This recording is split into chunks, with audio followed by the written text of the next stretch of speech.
Hey, what's going on, everyone? Welcome to the Over the Cap podcast. It is July 27th, 2024, and this is Jason Fitzgerald. You can find me on X at Jason_OTC. You can check us out at YouTube. Look for Over the Cap on there, and I'll put the podcast up on there if you want to follow along with the screen capture, and every now and then with my wonderful face on there, chatting along. Been a little while since we've done a podcast. Things have been quite busy on the home front, so just lots and lots and lots of activities with the kids.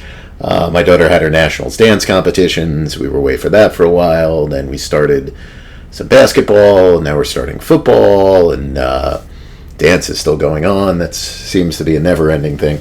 So got busy with that, and then the last couple of weeks when I've gone to sit down to actually record, just crazy stuff has happened. So who knows, maybe something crazy will happen today. But a couple of weeks ago, I remember asking for podcast questions, and very close to the time where I was going to sit down and do it, I was actually pulling up a couple things at the time that I was going to chat about a little bit and put together some stuff in Excel, I think it was.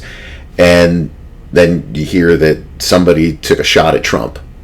And it's like, well, now I'm glued to the TV for the next day or two, that whole night. I mean, who would have ever thought something like that would happen? So anyway, then I get around again to saying, okay, well, I'm going to do a podcast now. And I was going to actually hold that one off till a Sunday.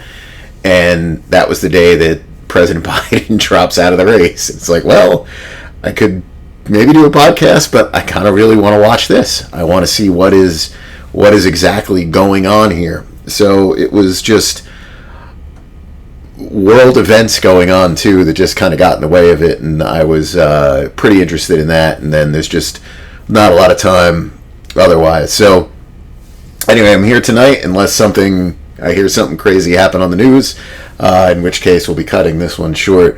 Really no beer tonight, just the light beer kind of stuff. So basically some slightly alcoholic water is what we've got going on here. At some point we'll go back to our IPAs and other fun stuff that we can suggest, but for now this is what we're going with.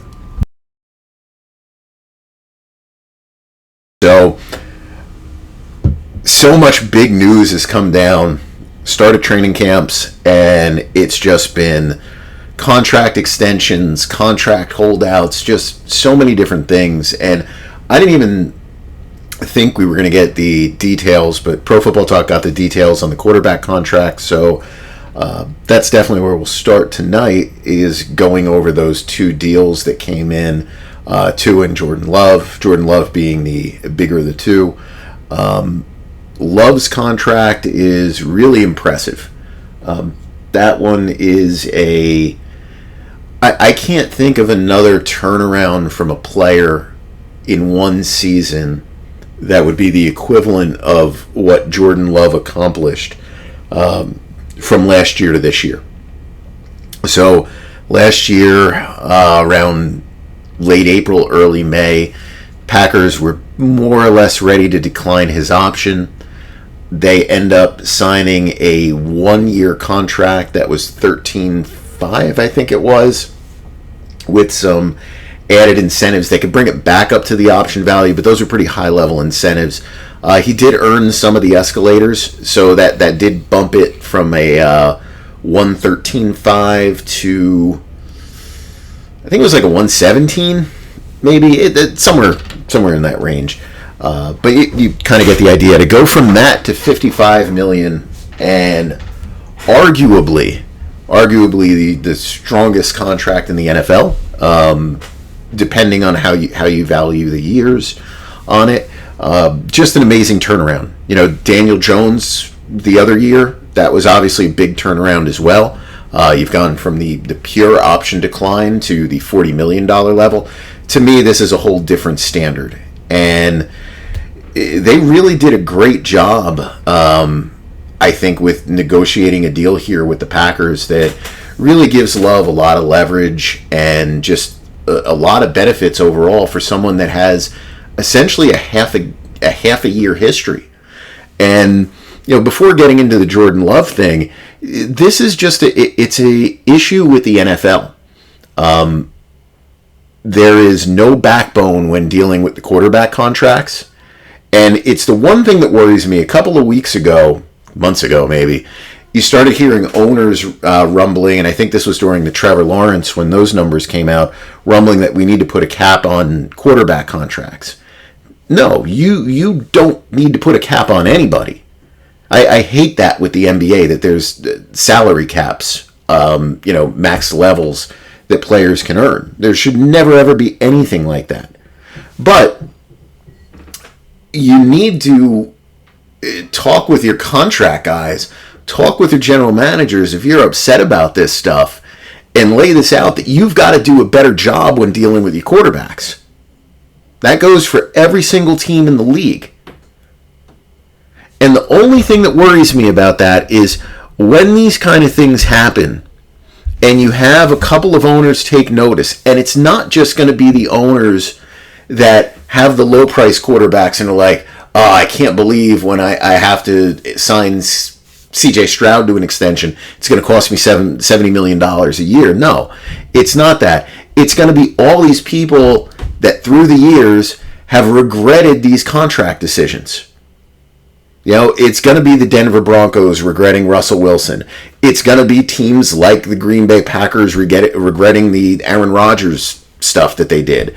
It's going to be all these different teams. The Eagles with the Carson Wentz, the Rams with Jared Goff. It doesn't matter that Jared Goff has been a good player with Detroit. For the Rams, it was bad. And those kind of teams, they're going to look at those deals and they're going to say, yeah, we would have been better off with having some kind of cap in place on some of these contracts. And it worries me because when you go back to the collective bargaining agreement changes from 2010 to 2011, basically what they did is the owners went in there and said, we don't trust the guys that we employ to run the franchise the way we need it to be run. That's basically what that was. And in large part, the 2011 one, in large part really dealt with more of the fact, I think, that they didn't trust certain teams. Like they hated when the Raiders would get a top pick. They probably didn't like when the Jets would get a higher pick. They didn't like when certain teams would get high picks because they would very quickly give these big monster deals to the untested draft picks, and that would completely wipe them out when it was their turn to go and select a player. And you ended up with an era where guys like Parcells were like, I'm not even going to entertain talking with this agent. I'm not going to take this quarterback because I can't deal with that price tag. I think it was Parcells at the time running the Dolphins when they took Jake Long. It's like, I can get this deal done without any hassle, so I'm just going to do it. Come in and say, there's too many weak front offices, weak ownership groups, whatever. We're just going to take the power out of their hands and go to a completely flat rookie contract system. And it's unfair to the players. That system as it stands right now is unfair to the players. The old one might have been out of control. This one is unfair to the players. And I'm going to be worried that the same thing is going to happen at some point with the quarterbacks, because the teams are seeing these numbers go up and up, and they are seeing these histories for these players and going, what has Trevor Lawrence done? What has Tua done? What has Jordan Love done to get this type of contract? Aaron Rodgers' first contract extension that he signed was not the highest, the largest contract in NFL history. Even the second contract he signed, which was after he had won a Super Bowl, I believe, that one was after he won a Super Bowl. It was the largest in NFL history, but it was not crazy. Relative to the other players in the market. You had guys at 20, he was at 22, 23. So I'd be petrified about owners stepping in and saying, we don't trust our guys negotiating these deals. I don't trust my general managers to have any long-term thoughts on the franchise and signing players where there's a lot of questions that should be coming into play with these deals. And you can be as bullish as you want about all these players, and you can see the numbers jumping up. We got Joe Burrow, Jordan Love, Trevor Lawrence, Tua, Jared, Goff, Herbert, Lamar Jackson, Jalen Hurts, Kyler Murray, Deshaun Watson, Kirk Cousins, Patrick Mahomes, 45, Josh Allen, Dak Prescott. That's your four, and Daniel Jones, Josh Allen. I might have missed someone there. Stafford, who just did a little bit of a change. That's your 40 million plus group. Of these quarterbacks, there are going to be a number of them that you're going to start to question as to what the full upside of these players are. Arizona was, and probably still is, not 100% on Kyler Murray, but you don't have an option. Deshaun Watson with the Browns, that's already a bust. That's already a failure. They have no option. Kirk Cousins, shrug your shoulders. Who knows? Jared Goff, who knows how that's going to play out? When you get into these deals, that's what happens. And if you look at the dead money that we've seen from quarterbacks in recent years, it is skyrocketed. And it's skyrocketed because franchises make rapid changes and they fall out of love with these quarterbacks pretty quickly. And, it gives a major advantage when you look at these players. When you look at this list, following along here, 1, 2, 3, 4, 9, 10, 11. We've got 12 guys, 13, 14, 15, 16 at 40 million plus. So half the league is at 40 million plus.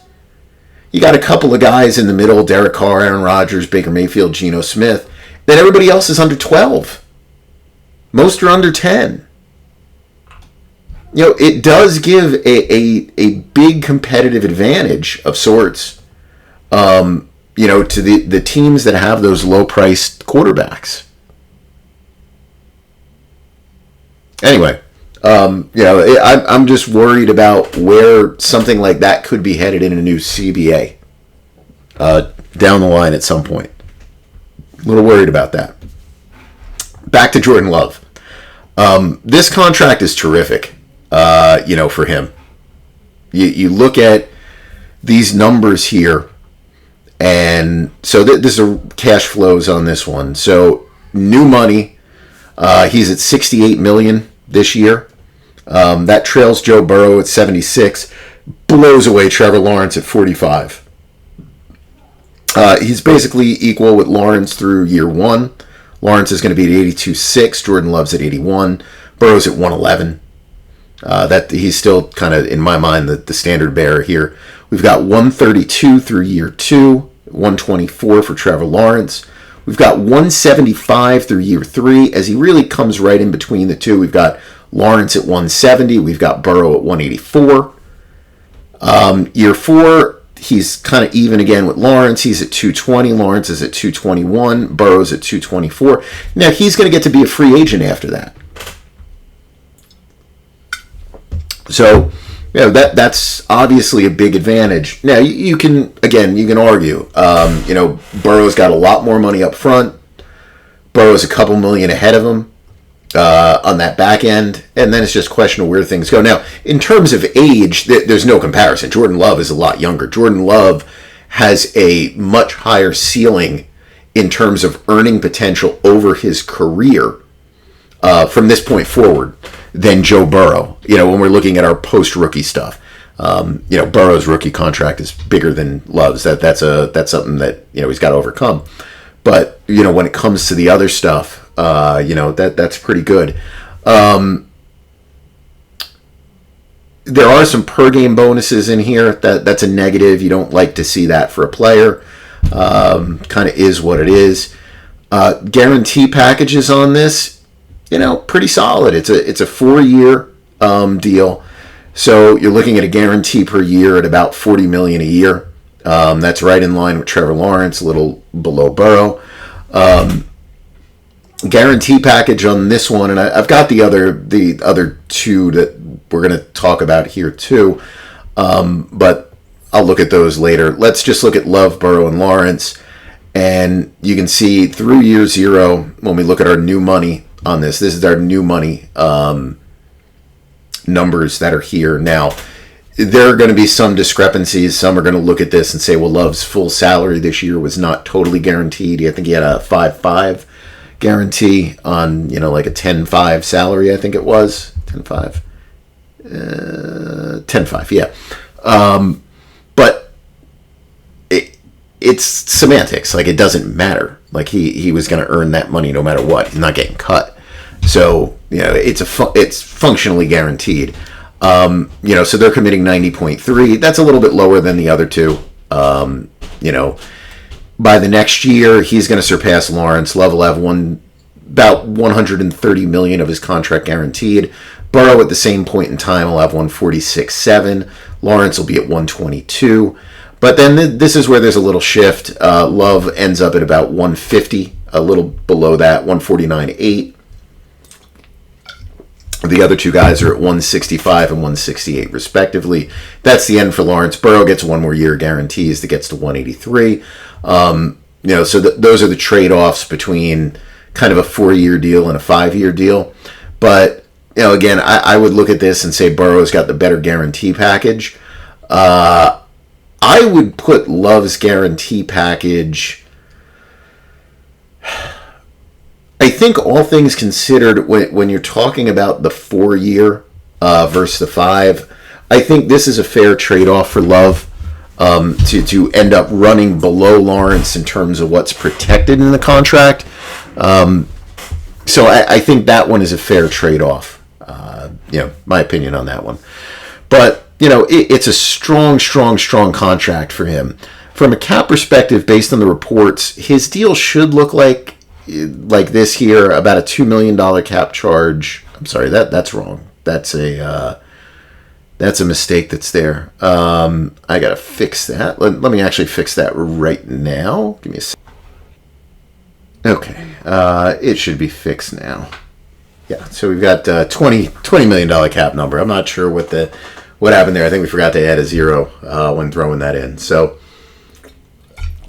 anyway, about a $20 million cap hit this year. It should be 29 next year, 36 the following year, 42 in 2027, and this is the big one.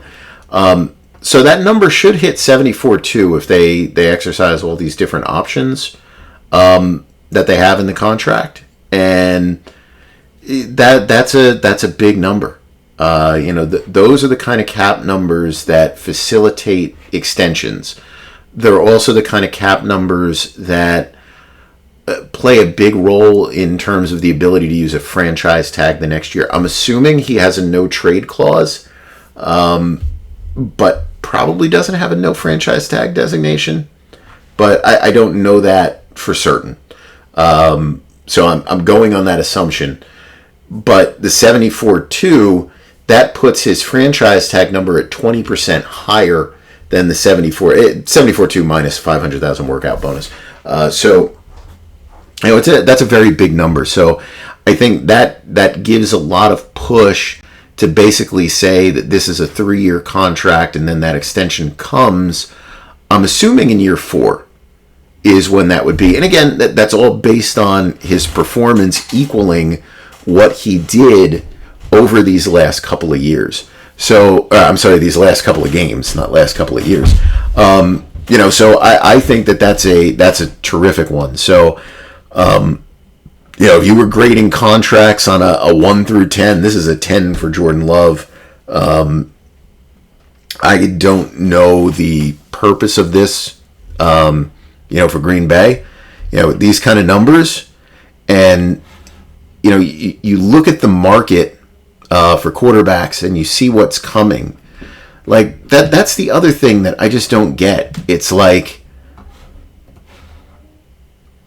you look at these free agents. I got to update the years on this.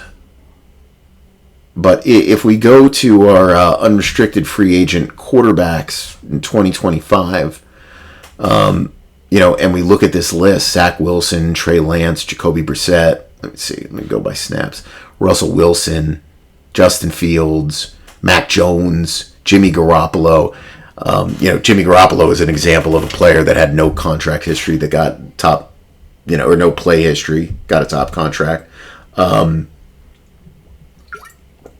Joey Flacco. I mean, you look at these names, kind of coming up, and, it's not exactly a list that, let me get the voids in there to get Dak up on the list, that moves the needle. So at this point, once Lawrence signs, in my mind, like, the die is cast as to what the upper echelon, that upper range of quarterback salaries could be. Okay, you've got Dak. Fine. Let those chips fall where they may. I would have rather just gotten the look rather than doing that. And here's the other thing that I will say. The timing on this and the way these went down, it almost felt as if, like, they needed to get Tua at 4 years to basically say, look, Dolphins just did a 4-year deal for a younger guy. You've got to do 4 years as well, because the trend, with the exception of Goff, who's a little bit older, really has been 5-year deals. Joe Burrow's at 5, Trevor Lawrence was at 5, Herbert was at 5, Jackson 5, Jalen Hurts 5, Kyler Murray 5, Deshaun Watson 5, Cousins older 4, Mahomes 10, Josh Allen 6. You can throw those two out as being outliers. But that trend was 5, 5, 5, 5, 5, 5. And it was almost like, all right, let's get the easier one done first with Tua, and then we'll come back to the Packers and say, all right, you've got your data point. Give us the 4 that we want.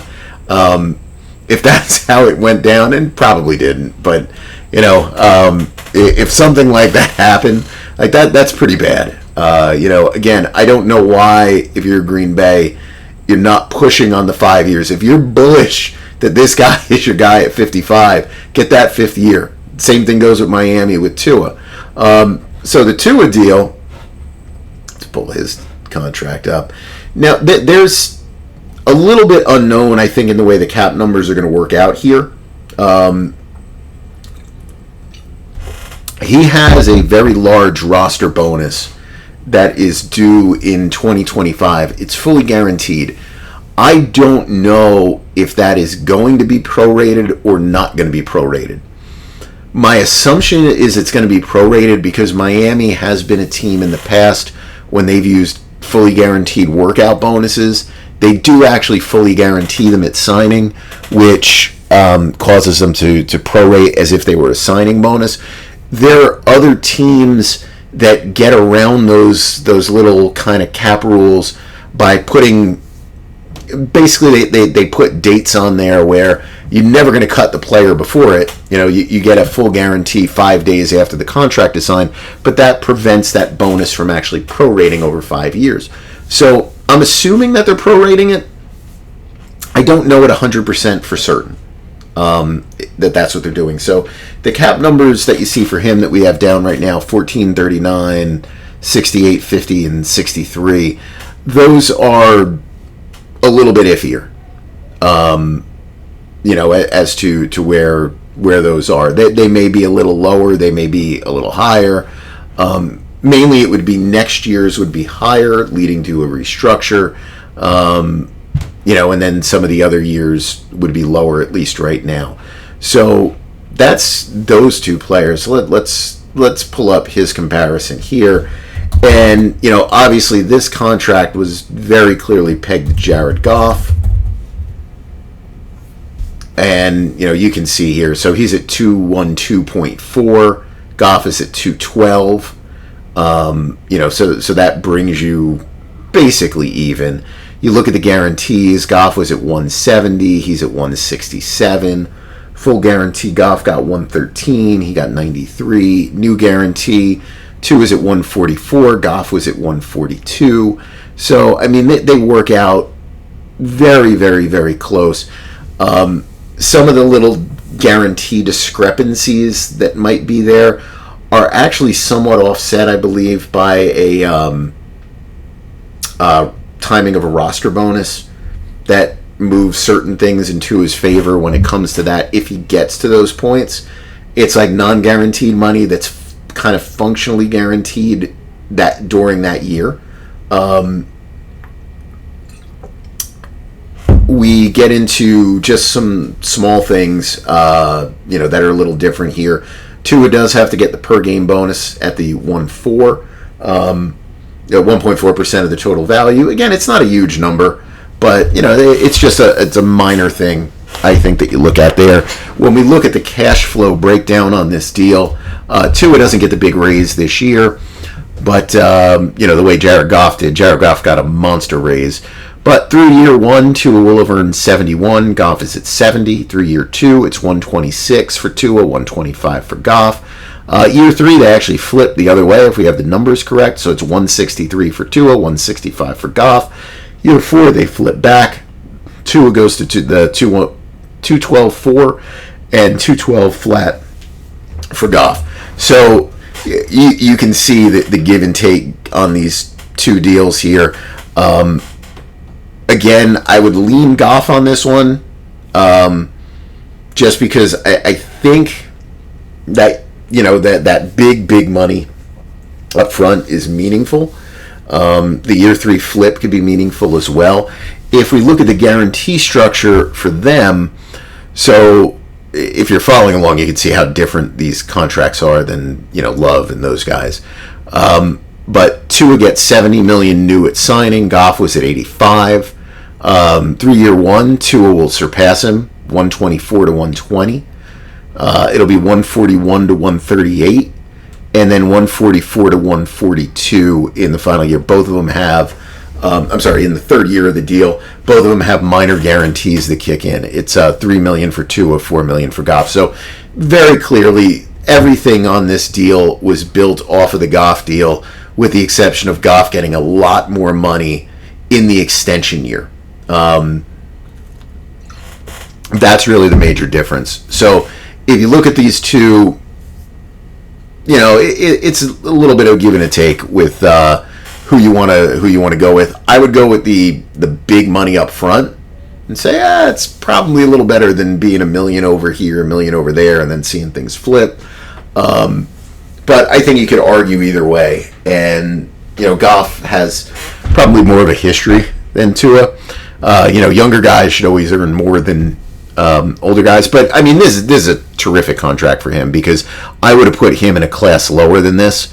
And, they got a deal here for him that's pretty solid. This is better when you're looking at this as a 4-year deal.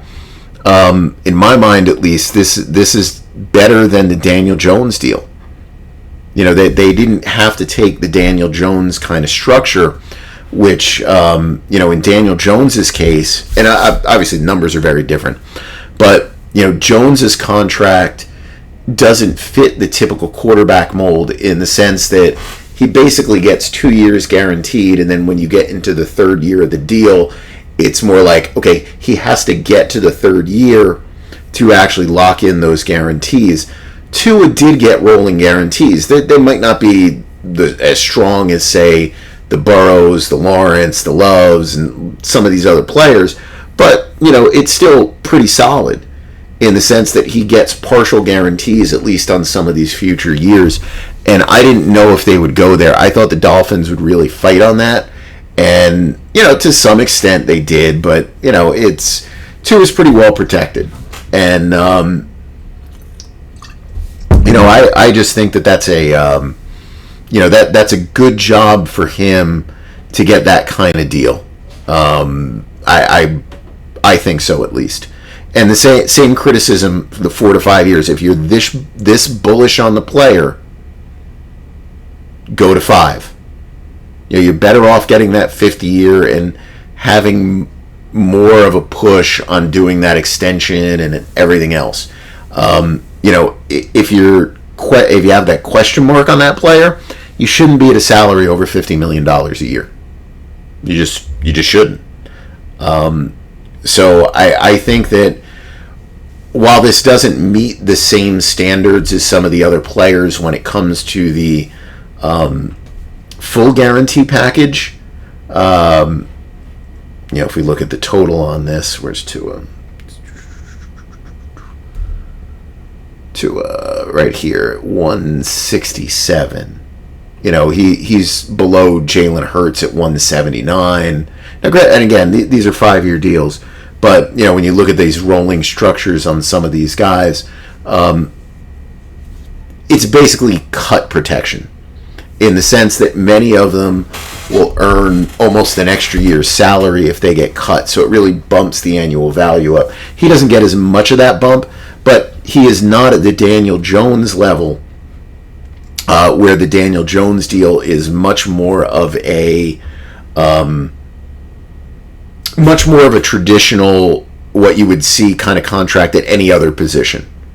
2 years and then a third year kind of question mark. So I would say that Miami was probably aiming for that and certainly did not get there. So that's a big win for him. If we look at cap room, let me leave this page up. Next year Miami is going to be in a pinch. Miami's going to have a lot of decisions to make. Where teams are right now is really not that important. And where's the Packers? I'm just trying to see Green Bay. I'm not seeing the Packers here. There we go. So they have 22 they'll carry over. Dolphins right now are at about 18. These numbers we have for 2025 do not include carryover, and the salary cap is going to be higher next year than what we have listed. I have it this way for a reason. We'll change it. But the Dolphins, you're just looking at relative positions. They're third worst right now in the league without carryover.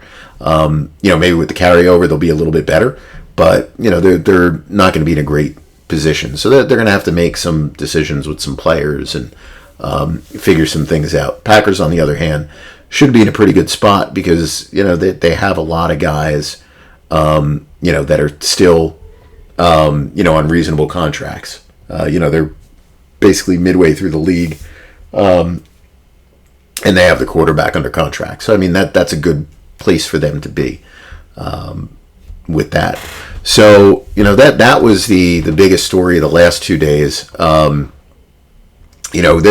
There's a lot of deals that came in. Darrisaw gets to $26 million a year. He was not able to reset the tackle market. The numbers on this one were probably pushed a little high as to what they actually were, but this is a really good deal. Obviously, that's a really strong contract. This contract, if you look at the breakdown on this one, you can see he's got these giant per game bonuses, $1 million in 25, 1.5 every year thereafter. This to me is more like what I know from Minnesota in some of the ways they do their contracts. They've gotten away, I think, from some of the stuff that was very effective for them for many years. This to me is a pullback to that. There's some escalators in this that are pretty high level. Not the easiest to get. You look at the cap numbers on this, pretty reasonable. We've only got it as far as I know. There's no void years in the deal, and you get to a steady state on most of these numbers. The only negative again that I see on this is they went 4 years. Again, when you get into these contract lengths, when you're talking about not wide receivers, when you're talking about tackles and you're talking about quarterbacks, you should always be pushing if you're a team for the longer contract. You can give in on the length on the other positions because they don't last as long. These two positions last for a pretty long time when the guys work out. Let's see. We've got Cortland Sutton getting I probably should have just left this as the same deal, but Cortland Sutton gets a very minor bump in incentives. Basically, they're a little bit easier to earn if the Broncos are decent. It was a nothing deal, really. It was a save face for the agent kind of deal, so you can put it out there like, he can earn more. Basically the same kind of stuff. Amari Cooper, they avoided a contract holdout there as well. Basically what they did, it's the easiest thing in the world. They took his salary for the year, which was $20 million, and they guaranteed it. Folks, we're in late July. Do you really think that the Browns, with Super Bowl aspirations and desperately trying to get their quarterback to look somewhat okay in that offense, were going to cut Amari Cooper, their top wide receiver, because he wasn't happy about his contract? Like, honestly, you really believe that? So guaranteeing him $20 million the day before training camp, it's nothing. I'm sure they did give him a signing bonus. I don't know how much is actually paid up front versus paid over the course of the year, but it's nothing. It's a nothing thing. And it's a smart way for teams to get out of these deals. They did throw in some incentives. I don't know what they are. They're $5 million total. They don't count on the cap as far as I know right now. So that probably means they're not the easiest things to earn. But we shall see. Kenny Clark gets another extension. I don't know. Whatever you want to say about that one. Good player. They have money they can burn. So, it's fair enough, doing that. So those were some of the deals that we had coming in on here. And then, the other stories, the bigger stories, I guess, are all the different contract holdouts and contract disputes around the league. And, there's a number of them. There's a number of stories right now that I guess are worth talking about. But I think the main one to really look at is the situation with the Dallas Cowboys and where they go from here.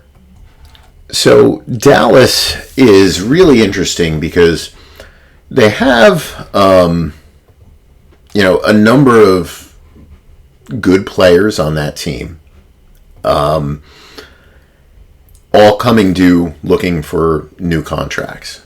And you've got CeeDee Lamb holding out right now. He's on his 5th-year option at $17.991 million.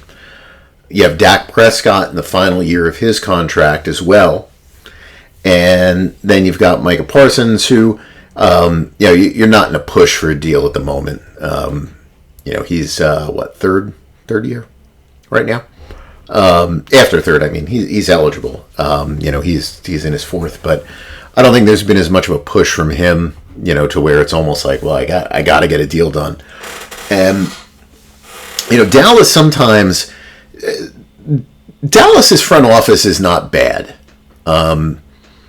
People give Dallas, I think there's a lot of thoughts of what Dallas used to be, and they get labeled with stuff, and that they don't get credit for a lot of the things they do.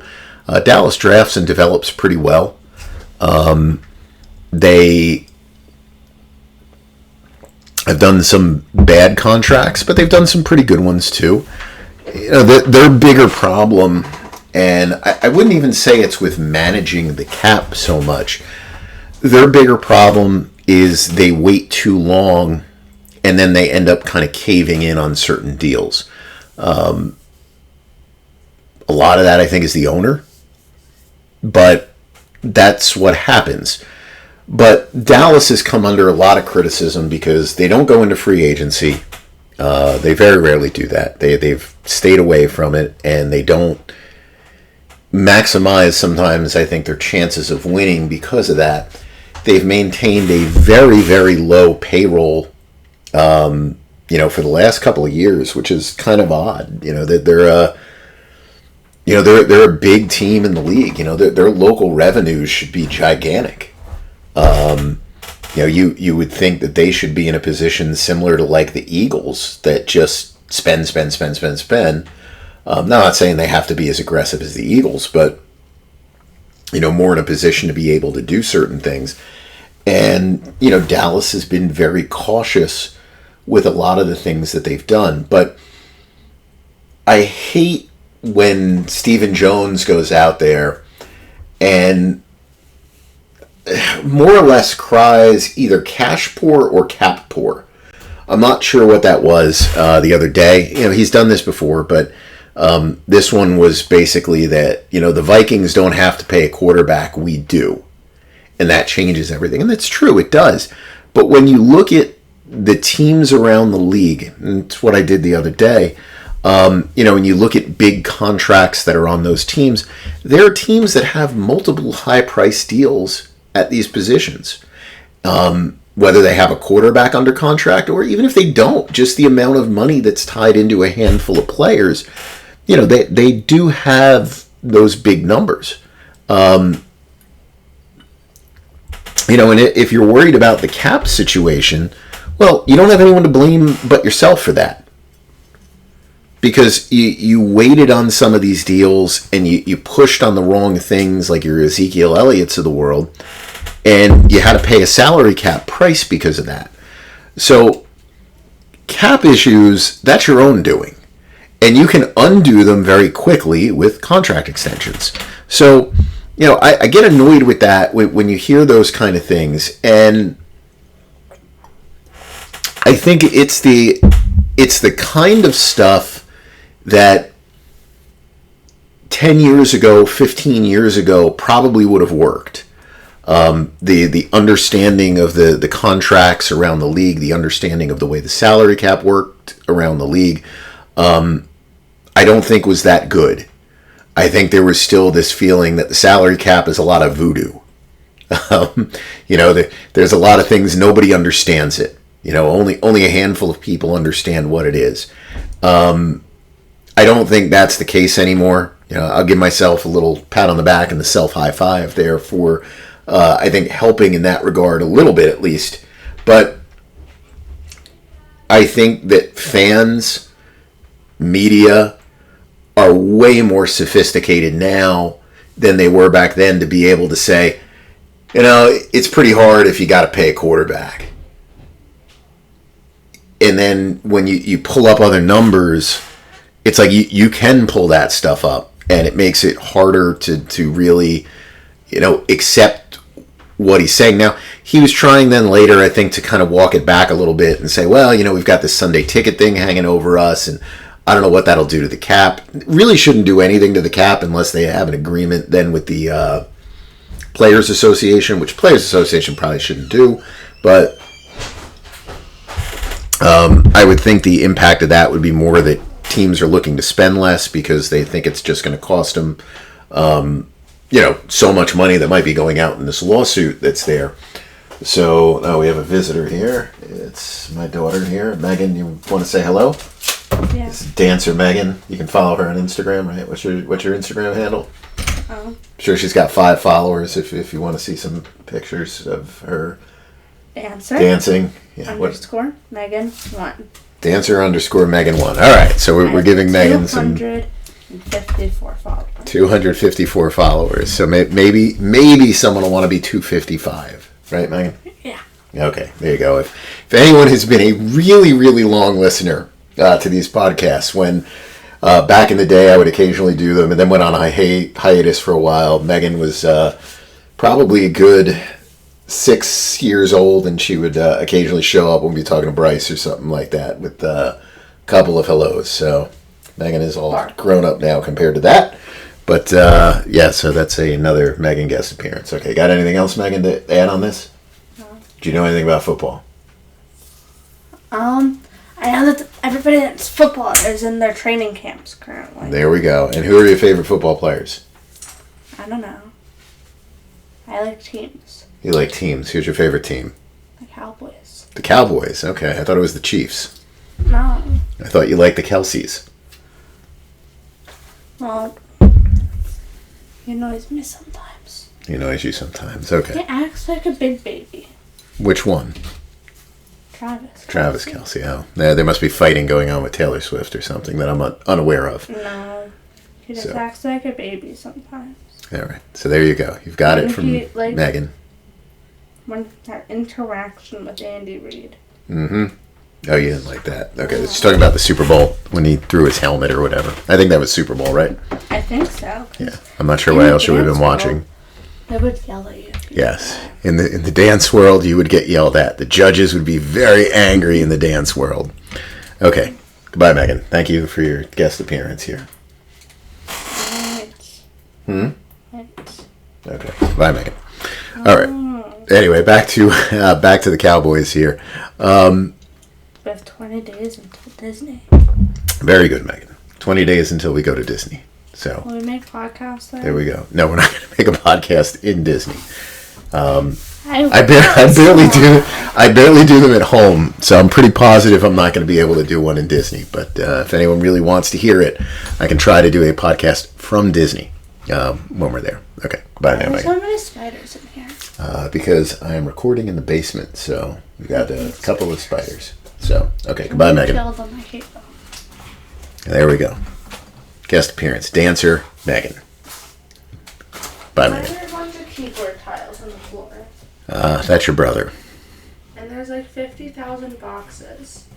That's your brother's friend who shipped him a bunch of I don't like him. postal service boxes. So you guys are really getting the inside scoop going on here as to the basement recording studio setup. My son's friend, for some reason, sent him 1,000 postal service boxes to build a fort. It was the most annoying thing in the world, and so we slowly have all these boxes to get rid of. So if anyone wants some small postal service boxes, let me know. I got them. So anyway, back to Dallas here. The gist of it is that I don't think you can cry poor on a lot of these things. And I think what Dallas is facing, and the legitimate discussion point of it, unless really they are just dragging their feet, which is just stupid if that's what they do. Dallas has decisions to make. And Yeah, there's just Megan on their team. I don't think they want you on the team, Megan. And what Dallas has to do is, they have to make these decisions about what's the long-term vision for the team. They don't really have another option beyond Dak Prescott, but the thing that I've said before, if you can't win with Dak Prescott at $40 million a year, how are you going to win with Dak Prescott at $60 million a year? That's a legitimate question. I understand you're not going to say that in front of everybody, but you don't have to cry that you're poor. Fan of the either. year. So does that mean if you win, like if your team gets sent down to the Super Bowl, do they give you like tickets or something? I have no idea, Because Megan. that's what it says on there. So I'm confused. I don't know. You could try to become fan of the year, Megan. She's looking up the fan of the year something on NFL.com on her phone here. Anyway, so it's a legitimate question. If you think that you can or can't win with Dak Prescott at those numbers, because you definitely have a ceiling with a player like Dak Prescott. I think that when you have these younger players, even guys complaining about the contracts to Love and Tua, those guys have still a ceiling that they might be able to achieve. You're expecting them to get more than where they've been. All right. There comes a point when a guy's been in the league long enough to where you go, okay, we see what this ceiling is. And you can certainly win with Dak Prescott, but Dallas hasn't been able to. And as you get older, Dak is he's probably on the downturn. I'm not saying downside, but downturn of his career. With CeeDee Lamb, you're talking about a player, he says he wants to earn the same as Justin Jefferson. Let's just throw that out for a minute. Let's just say $30 million a year. I think that's a fair number. You have to ask yourself again, what is our benefit in doing that deal long term? I know I've done stuff on receivers before. If you look at the breakdown of receiver careers, the breakdown on a receiver career, it's not terribly different than a running back. It's different in the sense that running backs typically just fall off a cliff and you can't find a role for them. But your wide receivers basically peak in year 3, year 4 of their career, sometime year 5. And there are some exceptions. It's not like running back where there's like maybe 5% exceptions to the rule. It's probably like 20% exceptions, 15% exceptions when you're talking about wide receivers. Most of the guys decline, and you find roles for them, but is that role worth $30 million a year? Probably not. So you've got that one, and then you have Parsons probably looking at $35 million a year, and then it just becomes that question of, well, with three guys at that kind of total, what's your long term on that? What can you do? What can't you do? The way that I would approach this if I'm Dallas, I probably wouldn't sign all three guys. I'm not going to say you can't do it. I would probably not do it. I think if you're Dallas, you have to look at that, and there's a reason to see how things go this year. And then, where you decide to go next year. But, I think that it starts with Prescott, because if I move off of Prescott, I don't need CeeDee Lamb. My decision matrix at that point is, where am I better off? Am I better off with my starting quarterback next year being Sam Darnold and having him play with CeeDee Lamb? Or am I better off just having Sam Darnold as my quarterback? I'm just using him as an example. He's just a cheap veteran. $8, $9, $10 million. You think maybe you can win a couple of games with him and not look awful. Am I better off bringing him in as my quarterback and just finding some receiver that I can plug in there for a year? Maybe it's even, I don't know, is Brandon Cook still under contract in 25? No, he's voided out. Just have a player like that come in. We'll get someone to kind of play alongside him. And I'll trade CeeDee Lamb. I'll franchise tag him, and I'll trade him. And, my assumption would be you get a first-round pick for him. So where is there more value at that point? If you move on from Dak, is there more value in having a first-round draft pick that can maybe help you get a quarterback, and I'll call it an extra $25 million a year to spend, because you also have to account for the first-round pick salary that you're getting back. So let's call it a net of 25. You're probably better off. And if you keep Dak, I would also kind of look at the same kind of equation and say, well, I'm keeping Dak. I'm keeping Dak mainly because I still think we have a peak year or two here. Again, I don't want to get into anything long term. I would rather just deal with a franchise tag for a year, deal with the fallout that comes in the media, with the player, everything else, try to play things out, and then after one more year, you tag again, and then you trade. If he's still effective, you'll probably get your first-round pick. I think that's kind of the decision that they have to do with Lamb. Now, you can make a case that you can extend Dak and you can extend Lamb, and you want to look at that as the kind of focus of your team. I think that's fair. I think that you can make an argument for that. And then you get to Parsons. Now, I think Parsons runs more independent because, where I throw out the Darnold example, I think you can look at this from a team building point and say, okay, we can put together a defense that can be adequate, and to where if our offense can score us 20 points a game, look, maybe we can win some games. So I think that's a fair thing that you could say, get rid of Dak, where we're going to get our third-round pick from 2 years from now. Trade Lamb, we get a first-round pick. Maybe that helps us get a quarterback.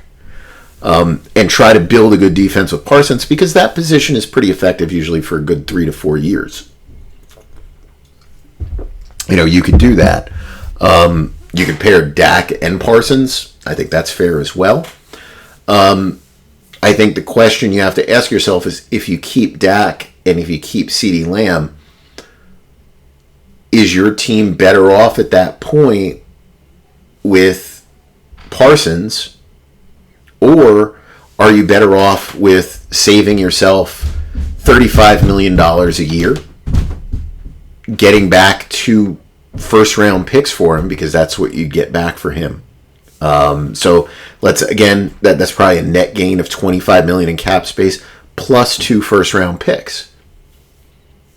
These are all the questions that Dallas has to work through as to what gives you the best possibility of actually taking that next step. Actually going from being a team that makes the playoffs to being a team that makes noise in the playoffs. Because just remaining the same year after year after year after year is probably not going to do it.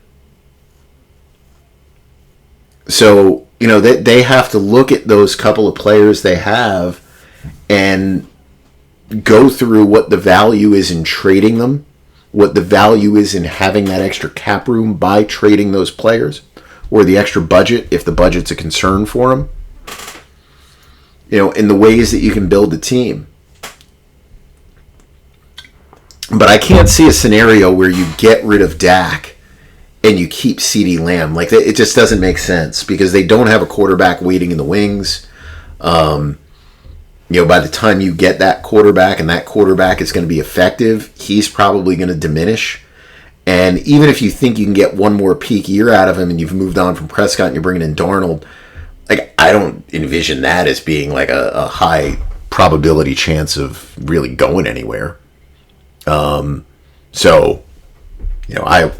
Me personally, I would move there, on him. So I think ultimately I would probably look at this and say, Parsons is probably the guy I would be most likely to keep. Dak, I got to ask a big question about it. And Lamb, I think, is probably odd man out.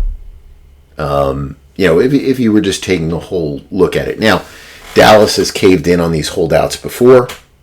Jerry usually seems to get involved, and next thing you know, there's a monster deal that's signed. That'll probably end up happening. But I think Dallas has legitimate questions to ask about where they go as a franchise after this season. And being strong-armed into a contract extension doesn't make sense. So don't cry poor, but I think you can question very much if you want to keep with this core group, or if you want to make that turn and look at the players as more as assets, and how you can use those assets to become a better football team. Even if it means taking a step or two back over the next season or two, how you can do that, how you can navigate, to that next level. Let me just put this one more time.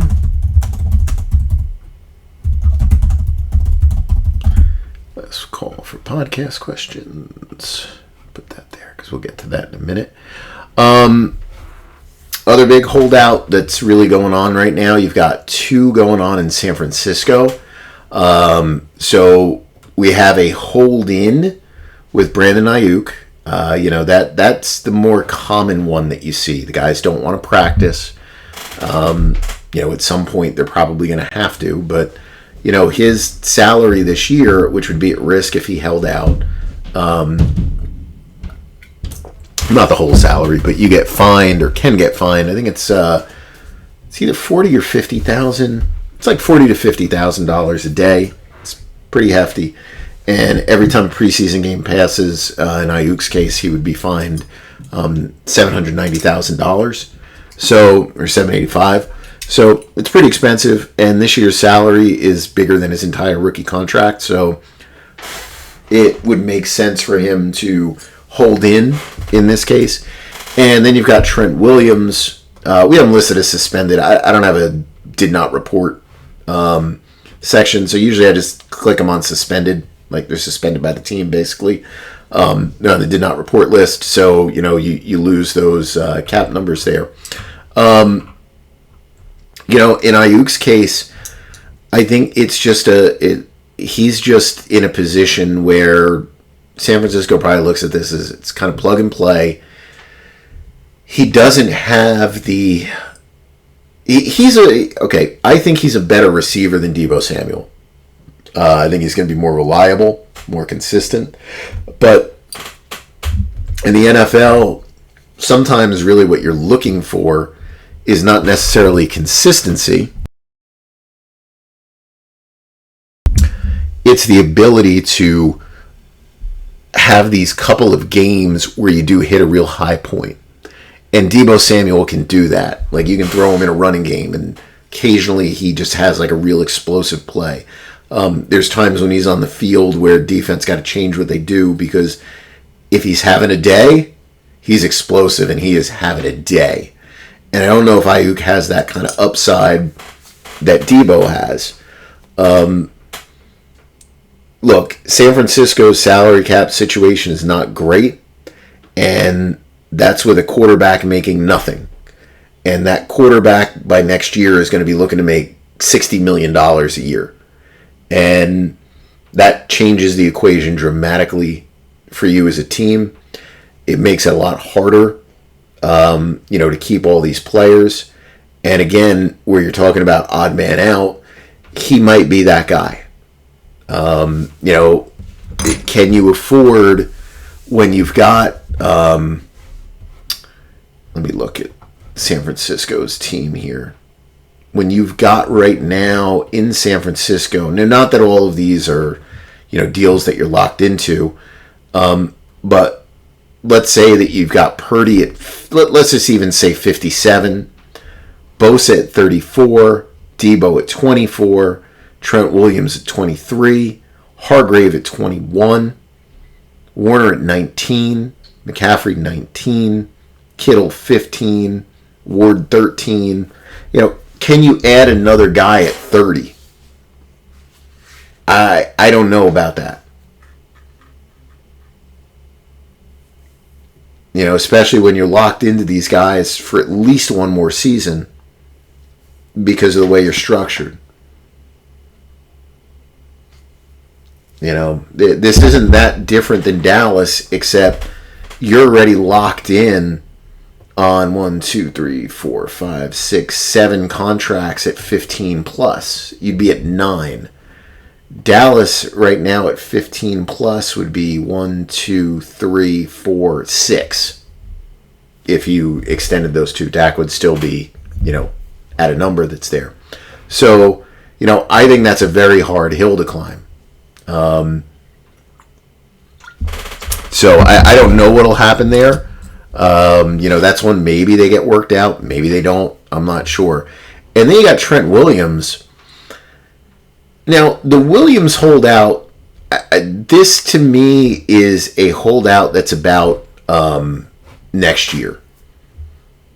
And I think he's looking for some type of raise for this season or guarantee for next season, because what happened is that if you look at his contract, so he earns $20 million plus these per game and workout bonuses this year. Next year he's at $22.5, and they can save almost $15 million in cap room if they cut him. Now, you don't want to cut your left tackle, right? But he's going to be 37 years old, and if you're extending Ayuk and you got Purdy jumping up, you're going to have to start to question, well, this is one of the few guys on the team that we can cut. Maybe we got to cut him. But the bigger thing is that you've got this giant salary relative to the size of his contract of $32.2 as his P5, his base in 2026. That big salary was thrown in there to get his annual value up to 23. It's a number that you're probably not going to earn. So what you're looking to do is find a way, if you're him, obviously you're looking to get an extension. You'd be crazy to extend a 36-year-old player. But what you're looking to do is to get some of this money from 2026 moved into 24. Or you're looking to get this money from 25 increased by something from 26 plus guaranteed for 25. And this is why when people talk about, precedent and what you do in the past and how it matters. That absolutely is a case, because you had Christian McCaffrey, and what did they effectively do? Well, they effectively took 2 years and they guaranteed them. There was maybe a tiny little raise that's in there. Most of it's at the back end. But you basically said, okay, look, we know it's a risky position. We're going to guarantee you 24 and 25. We'll guarantee what you were on the books for right now. Obviously, if you're the left tackle, you're looking for the same thing, because even though you are 36, 37 years old, as a left tackle, that 36 or 37 is probably the same as Christian McCaffrey. How old is he now? I don't even know. I feel like he's been around forever. 28? It's almost like it's the same thing. As to,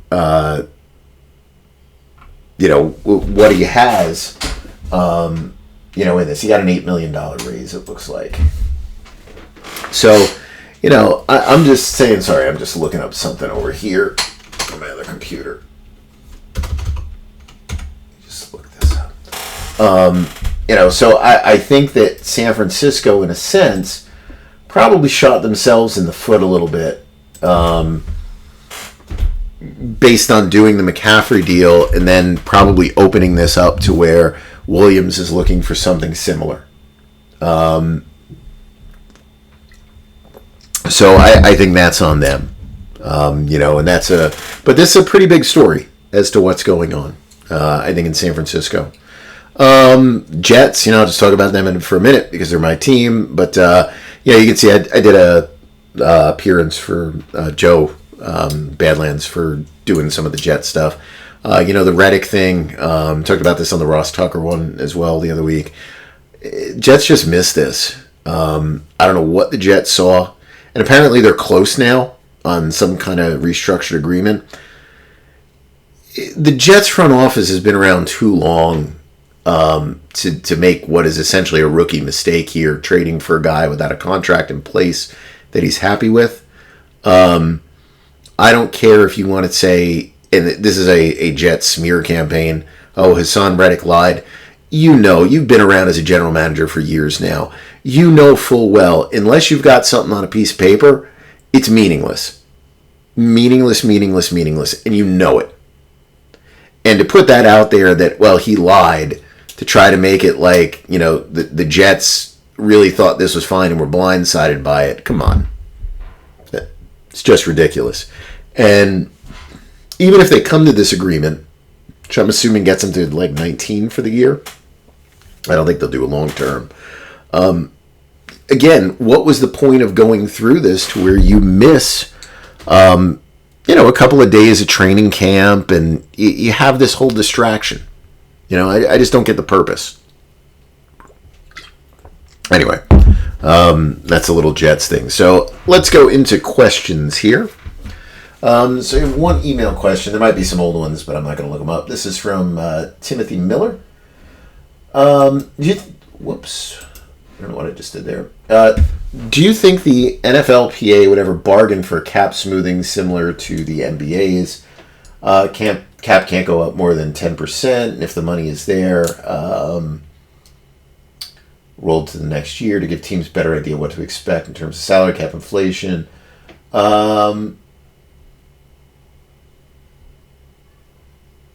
Basically bringing up the fact that the QB salary inflation and everything else. I don't think that the PA would agree to something explicit like that.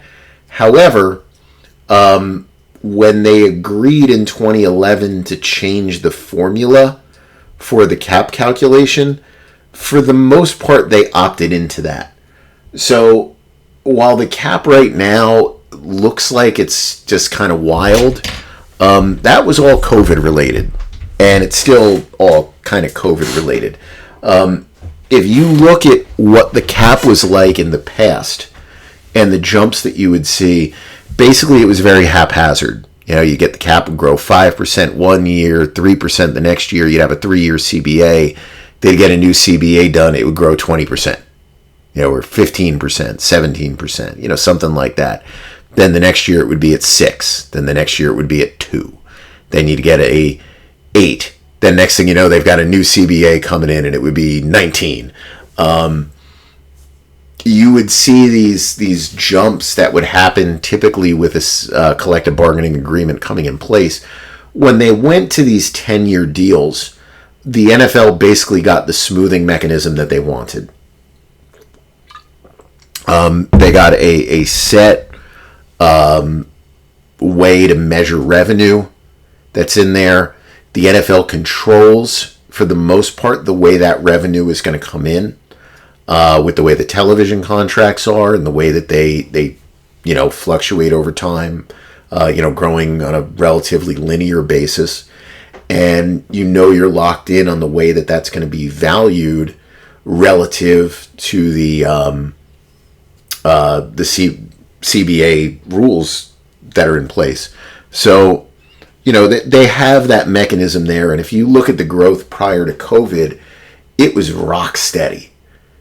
6'9", 6'9", 7'2", 6'1", something like that. Every year it would grow by $10 million, $11 million, $9 million. It was rock solid. And my assumption is once we get out of all the COVID paybacks, which I think we're more or less out of now, there's still a little bit lingering. When we're completely out of that, then everything will get steady again. So you might see one more year where there's some changes. Now, there is this court thing going on, and again, my assumption is that that does not in any way impact the calculations. Impact the way teams spend, but it shouldn't impact the calculations. But unless they agree to something, excuse me, I would imagine at some point the cap will level off to where every year you'll see it grow by, say, 15 million instead of 10. And it'll be very steady, very predictable based on those things. All right, let me go to Twitter. Let's see what we've got as questions here. Let's get profile.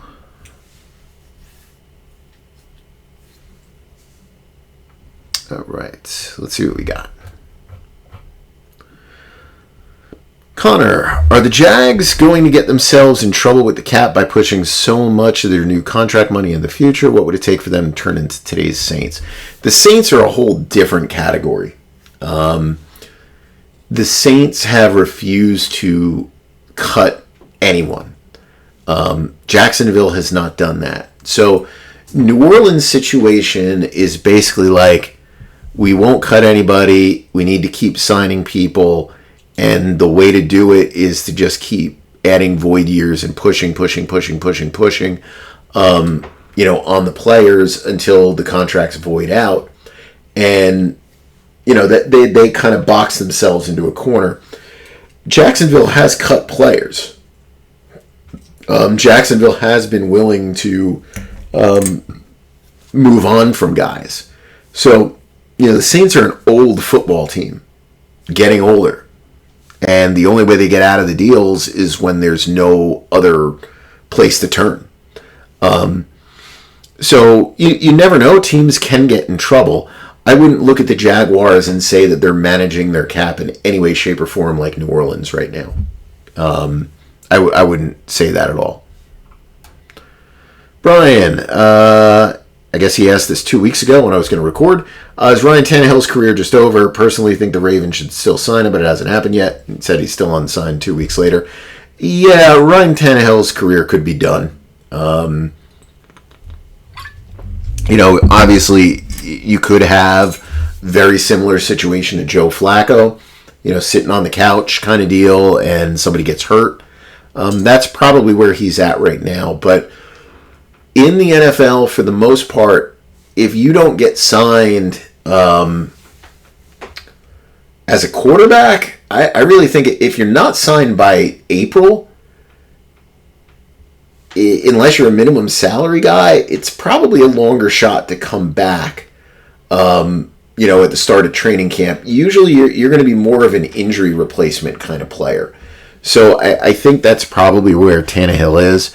Tannehill's last year, 2 years or whatever, not enough to excite anybody. And again, where you talk about ceilings of players, I think that was very clear that there is a real ceiling there. And you would have to be like a real desperate team for a quarterback to sign him. And I think when you look around the league, there really weren't those teams that would be willing to do that, right? The Vikings went to Darnold. The Raiders went to Minshew. I don't know if there's really any other teams that were there. So then it just becomes a point of, backup quarterback spots. And there were other players that got signed. Jason, what happens to the contract when a player dies? How does the OTC site handle it? Vikings Jackson still listed. Assume it functions as if he was traded. You just move it to dead money section, just remove it and let the numbers be off. So the first thing that we would do with any player transaction most of the time is first you wait to see how the team handles it. The Vikings at some point will move him to some type of reserve list. Last time this happened was the Haskins. Such a sad situation. They'll move him at some point. They've already said they will honor the signing bonus in the contract. So he'll move into dead money just as if he was... that's a bad phrase to use. Just as if he was released at some point, to where, you'll get the proration will stick this year, and then next year you'll get the other 3 years of the bonus. But that's basically what it is. But the Vikings don't have to pay that out, but they said they will, so that's what's going to happen. Proud Black Matt, was there any reason to not get the Dak deal done over a year ago? No. If you, let me not say that. Let's put a little, asterisk by that. If you are going to re-sign Dak, the deal should have been done. If you legitimately are questioning whether you're going to keep him, and you're actually leaning towards going in a different direction, perfectly fine. To have not done the deal. But given Dallas's history, if we look back at them before, they didn't want to do the deal with him. Now, part of that dealt with the length of the contract. They wanted a 5-year deal. Dak's guys wanted a 4. Dak eventually gets the 4, but Dallas had him tagged for a year. But it's almost like the thing was, well, we need to see more. We need to see, where he can lead us. He played 3 games, and you re-signed him. So it was meaningless. Like, all of that time was all meaningless. So the same thing could very well happen here. And if that does, if Dallas re-signs Dak today, if Dallas re-signs Dak, assuming they don't win a Super Bowl, I'll even say this, assuming they don't make the NFC Championship game, if they re-sign Dak in January or February, it was a complete waste to have not re-signed him last year. If he gets to that Super Bowl, he gets to the championship game, or at least say, okay, that was one tiny little new data point that maybe pushed you over the top. Even if it shouldn't change things, I can at least understand why it does. Evans, where do you think the cornerback market settles once we get the next round of contracts? Think it'll rebalance with edge players closer to 30? I don't think it'll hit anywhere near 30. I think you'll probably jump to like 25. I think it'll quickly go from 20 to 25. But I don't think it'll get near 30. I think there is way too much fear about the longevity of the corners in the league. I think there's also too much knowledge that the great corner is neutralized by a lot of the rules in the league and a lot of the defenses that the teams run. So while there's obviously value in having, a Sauce Gardner on a team, I don't think you're going to see the kind of bullish aspect to where it's like, you've got to have this guy at any cost. So I think that it'll not reach those numbers, but it will grow. I'd be stunned if the next guy that comes in only gets to like 21. I'd be stunned. Like these guys, these young guys, the 2 or 3 guys that are going to reset it need to be pushing to be 23, 24, 25, not 21, 21-2, 21-5, or whatever the numbers are right now. Is there an alternative for teams with very good but not elite quarterbacks besides paying them $55? Or does the risk of a draft bust force them to keeping their guy? How do you see Dak, Purdy contracts, and a future Allen renewal playing out? I think he pretty much hit on it. Teams do not want to risk going back in the draft and getting a bust. You don't want to risk ending up with Zach Wilson. So you got a guy who's passable. That will get you an extra couple of years, even if things start going bad. So, it's a problem for teams. There's no hierarchy. There's no logical reason behind the quarterback market. The quarterback market is like when you see these silly prediction markets sometimes that don't make any logical sense. That's quarterback market. There's almost no sense to it at all in the way that it goes. I've said this for a while. I think Dak will be at 60. Purdy's probably going to be at like 56, 57. Future Allen. Allen's a long ways away. Allen is going to follow whatever Mahomes does.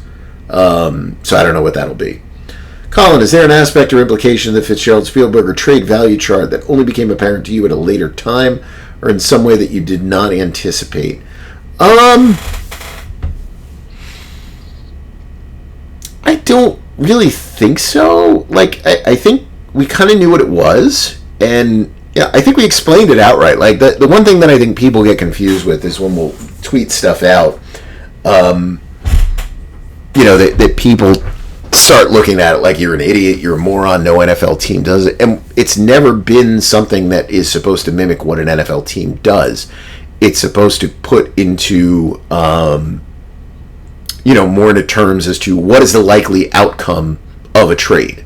What is the impact of these things. And, you can look at different values, and different things like that, but I don't think anything really surprised me that much. I think outside of, and this was more this year because I didn't usually do this, at least too often. Usually I would just throw an article up. This was the first time where I really did this in real time because I knew Brad wasn't going to do it. I said, all right, you know what? There's so many trades going on. I'm awake. I'm doing this anyway. Let me post the trades as they happen. And I didn't make up any graphics or anything cool like that. It was just the basic stuff, putting it out there. And people would just get pissed off. Like, I was surprised at how much real-time hate there was for, just putting a value out there on a trade. So that was entertaining. Anyway, for life, model an extension for Cam Hayward. What would it look like to satisfy both team and the player? That's a good one, and I don't know the answer to that. Oops, I have him probably under Cameron. Let me just see where he's at right now. He's got a $16 million salary this year. They're not going to do anything beyond a signing bonus in anything that they do. I don't know how you look at these numbers here. He's 11 games last year. Is that right? I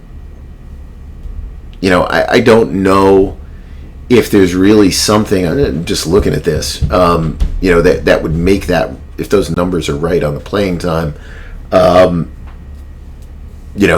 would make a happy for both sides. He's at an age where you're basically looking at a retirement style contract. You're not looking at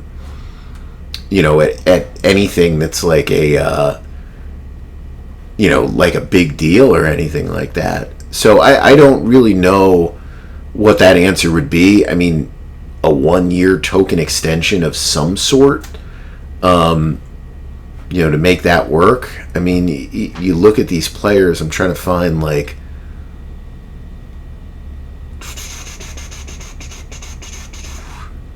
you just don't have a lot of guys around that. Grady Jarrett, 16.5, which is where Hayward is at now. It's probably adding on a year and, maybe bumping the salary a little bit for this year. I don't know if there's something for... I don't know if there's something that really works, for both that would make everybody happy. Unless he's just looking to get a token extension with a little bit of a raise. Maybe that works. Zach, how come the wide receiver market has surpassed the offensive tackle market in recent years? That's a really good question. I don't know the answer on that. I think that's been a whiff by the league. Offensive tackles are harder to come by than wide receivers. I think maybe one of the differences is that the wide receivers, if you can get them on a team with a young quarterback, it's just an easier thing to agree to with some of the players to push those numbers. Remember, there is a business side to this, and you're probably not getting a ton of jersey sales for Trent Williams, but you probably get a lot for Deebo Samuel. I think that's a little part of it too. I think the popularity of fantasy football has actually driven a lot of the value of wide receivers, just because we discuss them more often, and we get focused on how hard it is to win without a player. When you really get into the weeds on some of the numbers, there's very few players that I think really change a game. Justin Jefferson does, Tyreek Hill does, a lot of the other guys don't. They're really good, don't get me wrong, but they don't change a game. But I think they're paid as if it's a game changer in the offensive scheme, versus the tackle position, which is just probably more solid overall. I think probably one of the things is that teams maybe have started to catch on to the concept that the quarterbacks are highly responsible for a lot of the pressures that get generated. But I do think some of it is just that it's not a sexy position, and that has hurt tackles in terms of trying to drive their own salaries up and up and up. Let's see, I got another email question just came in here from Chase. Let's see, a lot of people commenting, whining online about Mahomes' contract relative to this wave of new deals, but few mentioned that his recent restructure brings short-term cash flows in line with these deals. Is it accurate? Is there a better way to look at these quarterback contracts rather than typically reported AAV? All right, and then there's another question here, but let's answer this one first. So most of the complaining that comes about Mahomes is probably Florio right now. He's not wrong. Like, his contract is not good relative to the rest of the league. It was just a terrible contract when it was signed. We said it when it was signed. Like, the deal was signed, you said, wow, this is terrible. Like, why would you do this? So what he has done and what Allen has done is they've basically gone to the teams and they've said, look, you've got to move money forward. You got to move money forward. You got to move money forward. And, that puts the value of those deals on the front end, more on par with all these other players. The question becomes, excuse me, 2-3 years from now, when we're getting into these years where the remaining salary for Allen is low, the remaining salary for Mahomes is low, are the teams going to force them to honor those numbers? Or are they actually going to go and just rip them up and say, here's a new deal? Occasionally that does happen with veteran players. Aaron Donald it happened with. It may have happened with Matt Stafford right now. I don't know the details of his recent restructure. There's been a couple of players where we've seen that. Brady, it happened with once or twice. So occasionally it happens. Rodgers was another one, I think, kind of like that. So if that's what the teams do, then no, whining over it, it's not really a big deal. If the teams are going to hold them to those contracts or partially hold them to those contracts, you can argue, about it, about his deal. I wouldn't whine about it, but you can argue that it's just a massive advantage over the long term for Kansas City and Buffalo, who have the top two quarterbacks, and they're at a big discount. But it's not like this is the first time this has ever happened either. The guys from 2004, they're not as good. I know that'll probably upset Steeler fans, but they're not as good as those two guys, in my opinion. But Roethlisberger, Manning, and Rivers all signed, I think it was like 6-year deals that were near the top of the market at the time they signed, and ended up being, by the fourth year on those deals, ended up being bargains.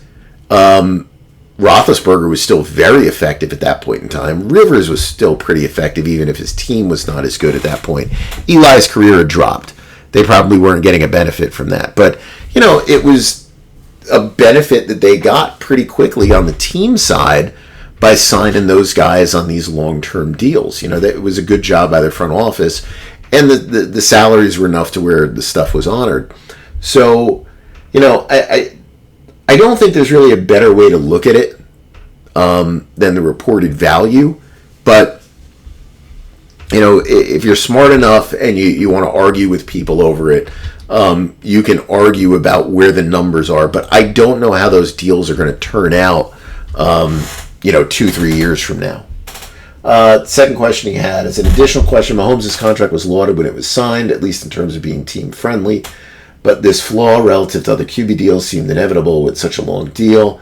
How would you judge this deal now in light of the new deals and cap spike? I said at the time, I thought it was an awful deal for the player. It was praised in terms of being team friendly. I don't even know by who. I don't think people really focused on that. I think when he signed that deal, people were fixated on the term, which was nuts, 12 years, 10 years new, and the total value. And then there was an infatuation with the rolling guarantee that was in that deal. To where if he was ever cut, it would basically average, probably $50 million a year. But from a from a player perspective, it was awful. You don't do deals like that. My take on the contract at the time, and I think a lot of this really dealt with, and he's a legendary agent. This was Lee Steinberg that did his deal. You were dealing with an agent whose real time in the game was 2 decades before this. All right? You're in the Jerry Maguire era of football. And at that point in time, the contracts, because players, agents, nobody really understood the way careers were going to work out. The big push at the time was like, who's going to be the first player to get $100 million contract? Maybe it was Favre. I don't even remember. It's like Favre was under contract for 10 years to get there. And these guys would sign these contracts and be like, well, it's worth this much money. And it runs for 9 years. And then soon enough, when the rookie deals really started to jump, and that in turn led to second contract guys having their values jump, these great quarterbacks started realizing, like, why am I under contract for 8 years? Why was it so important for me to hit $100 million? Like, I could be on a contract that's going to get $200 million. Like, why did I do this? And I think that was my take at the time, was it was a old school contract that didn't belong in this era of football. And, And I think that's really what it was. It was Kansas City took advantage of a situation. And it's just been, they know that they took advantage of it, which is why there's been no issues in terms of raising his salary.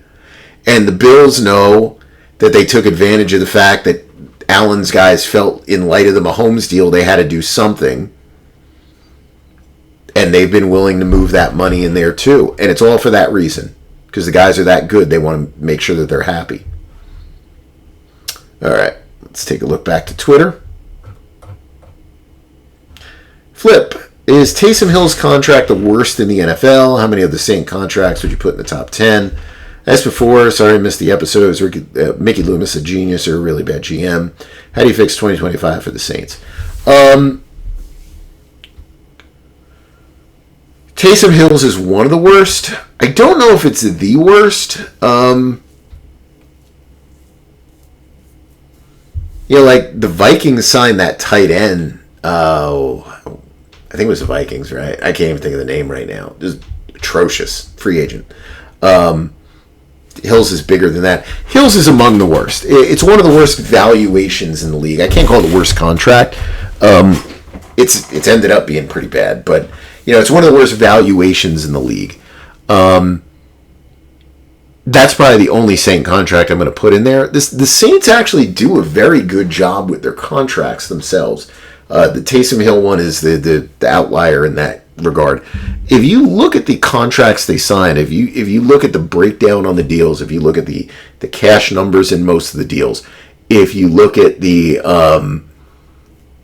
annual values of the deals relative to the market, some of the guarantees that go in there, the cash flows to reach those annual values, they're often very strong. The problem is the cap management aspect of it is not, and that makes people think like that the front office is lost. They just have no desire or ability to make difficult decisions about anybody on the roster. So, Loomis, I would not say he's a genius. I wouldn't say he's a really bad general manager either. I think he's from again, huge career, right? I think he's from a different era. And I think that, part of this is when you come from that different era, even when some of that data is in front of you, and when the other guys in the front office know it, you have a hard time accepting when a lot of the stuff that you came up with were guys playing into their 30s, still being stars in their 30s. And you look at this when you build your teams, and it's like, well, yeah, we can void this guy out forever and push those cap hits forever because he's a star. He's a superstar. And he's going to be a superstar until he's 34 years old. And it's like, no, you're going to be a star until you're 27, 28. And I think that's what happens. How do you fix 2025? I'm sure at some point we'll do an episode. Let's see how the year plays out. There's really no fixing the Saints. It's just, it's death by 1,000 paper cuts. That's basically the Saints. Has there been any talk amongst regular people, not NFL teams, about somehow not counting quarterbacks towards salary cap? See so many good but not great quarterbacks getting paid like they're Mahomes seems like a franchise killer. It may be a franchise killer. It's kind of what I talked about at the front end of the episode here, just about how teams are not doing a good job when it comes to the position. I do think there's people that have talked about this, not team side as well, that they think that there should be like an exception. I've seen that a lot of times. There should be an exception for the quarterback position. There are people who talk about that, but I don't think it makes sense to do that. To me, part of managing a franchise is managing your quarterback contracts. You've let them get out of hand. You've got to do something to manage that and get back to a reasonable point. How do you do that? Do what the Packers did. You draft Jordan Love when Aaron Rodgers is still your quarterback. You draft Aaron Rodgers when Brett Favre is still your quarterback. Do what the Chiefs did. You've still got Alex Smith. You draft Patrick Mahomes. That's what you do. You look at the reality of the situation. You go, there is a limit to what we can do with this player. Whether that limit is because of age, whether that limit is because of contract, whether that limit is because of what the player's abilities are on the field, or some combination of all of those things. You have to get a line of succession in place so you don't get pigeonholed into doing these deals where, as the other person mentioned before, the fear is the draft bust.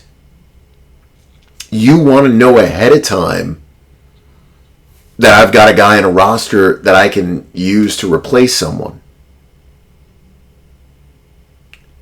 The reason the Cardinals were able to move on from a bad draft pick, the reason the Bears were able to move on, I'm not going to call them a bad draft pick, but a draft pick, is because they were in a position to draft a top quarterback again. Made the decision easier. You've got to be willing to make those same types of decisions when you've got a passable quarterback. You've got to realize that the passable quarterback doesn't win. You're at a major disadvantage against Mahomes and Allen because you're not as good as them. Nowhere close. And you're being paid a lot more. You're paying your quarterbacks a lot more. And you're at a competitive disadvantage to these teams that have a quarterback for $10 million or less, where he may have the upside of a $55, $56, $57, $58 million quarterback. And for 2 years, he's going to be on, at least 2 years, he's going to be on a contract that pays him that, $8 million a year. Landry Trophy. Seems odd to me that teams aren't rewarded from a cap view for re-signing their own drafted players. Would it make sense to have sort of a cap discount to sign players you draft? Example. Dak signs for $60 million, maybe only 54 counts against the cap. I don't think so. I think for a system like that to come into play, I don't think they would ever do it, but I think for a system like that to come into play, you would have to get rid of the franchise tag, which I don't think the team would want to do. Basically you would get rid of the franchise tag, and you would probably have to have something in there. I don't even know. I don't know if it would be for all players, but basically it would be for one player a year or one player every other year, that you could give a designation to where you would get a reduced salary cap count in some way, however you wanted to manipulate the numbers. Kind of what you're saying here, where, 90% counts on the cap, and you would choose where you take off that difference, where that 10% difference comes off, how you would account for that. But I think you'd have to get rid of the tag for that to make any sense to do, to have something like that out there. And you'd have to limit to the amount of times that you could use that. I don't think they would ever do that, but I guess that's what that would be. Sean, could you project what a potential Jamar Chase extension might look like? So the Bengals supposedly broke off negotiations on that. Jamar Chase, I would guess you'd be looking at like $32 million a year.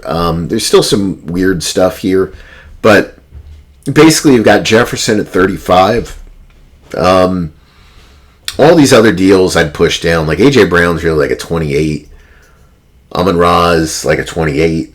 I would think that Chase would be around. Chase is not Justin Jefferson. I think Chase would be at something like 30, is where that would be. That's, I don't really have a feel. I think all these receivers are all kind of in the same boat, and it's just a question of who signs first, who signs second, who signs third, and how much they're fixated on, some of these other contracts that are there. Who's a surprise team in the NFL? It's from Peter. Let's see. Who will be a surprise?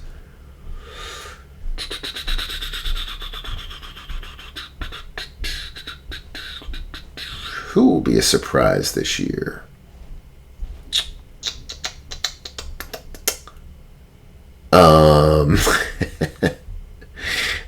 I'm not really seeing anyone that stands out to me right now as a surprise. I'm going to say a surprise in the positive direction.